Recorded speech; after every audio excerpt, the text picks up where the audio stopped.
Well, I think we have to be very careful with the interpretation of what happened yesterday, because it was clear the agreement wasn't going to go through, but there were a lot of different agendas at play. So it's today there is the vote of no confidence, and Jeremy Corbyn's party was whipped to vote against the deal yesterday because they want a general election. He said that.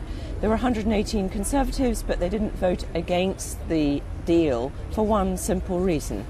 Some are Remainers, some don't want to leave the European Union at all, some want a Norway-style deal, some people have leadership aspirations. So I think we have to be careful how we interpret that, but clearly, to get across the line, the deal is going to require some additional features that make it possible for people to come across and vote with those who want a deal. And red lines are being talked about a lot from the other side of the divide, from Monsieur Barnier today as well. I think they're all talking about the customs union. Maybe I'm wrong as well. If Mrs May were to drop her opposition to the customs union, would she lose more support from behind her in order to gain support cross benches? Well, I think there are a certain number of colleagues in my party who won't vote for any deal. They actually want to leave without a deal.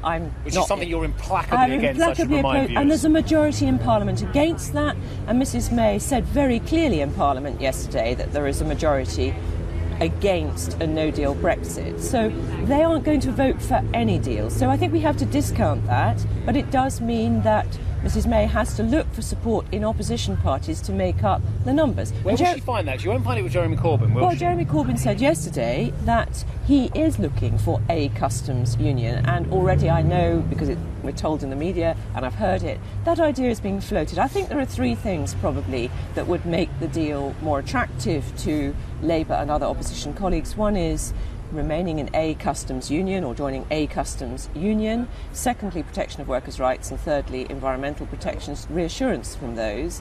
And those things ought to be relatively straightforward to secure with Brussels. The British Chamber of Commerce have told me that they worry over the medium term, and said this morning that actually it would tie Britain into a Turkey-like relationship with the EU, i.e. we have to be a rule taker, but we can't go out and do our own deals without the permission of the EU.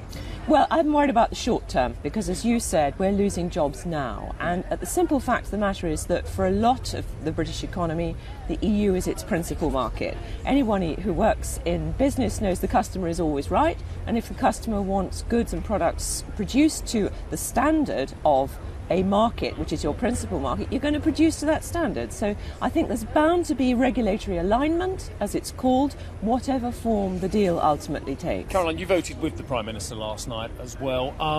Does she need now to drop her opposition to a customs union? Is that the plan B that Parliament is looking for? If she doesn't come up with that, what hope is there for any other plan B? Well, we have to wait and see what form the amendment to the withdrawal agreement takes, and that is quite soon. She has to put down a substantive motion on Monday, which is amendable by colleagues like myself who want to see a no-deal Brexit ruled out. But I think it's clear that I've already indicated what the things are that are likely to get the agreement over the line, and I'm hopeful then at the second attempt, which will come several days after the motion's put down, that in fact we will have an agreement. Maybe an international audience will find it absolutely extraordinary that Mrs May will gain confidence of the House tonight if things go as people expect, and yet had the biggest resounding history, beating Ramsay MacDonald from 1924, where he lost by 166 votes, trying to get a deal with the Bolsheviks as well. Has she really got the, I was going to say chutzpah, but has she got the command of her position, of policy, in order to lead this country over this very tricky phase? Should someone else just take over now? She has the mettle, that's clear, isn't it? You know, I think a lot of my constituents... Is that blind stubbornness? It's not blind stubbornness. You would not have succeeded as Home Secretary without insightful determination. That's what that lady has. And the reality is it's a very difficult situation for any Prime Minister to lead our country through. And other countries that have had referenda about Europe will know it's been difficult in their country too. So it can't come as any surprise to Europeans. But I think she is the best lady for the job. Hi, I'm Joanna Bersecci, and thank you for watching. You can check out more of our videos by clicking on the boxes on the screen. And don't forget to subscribe to our channel for more from CNBC International. Thank you for watching.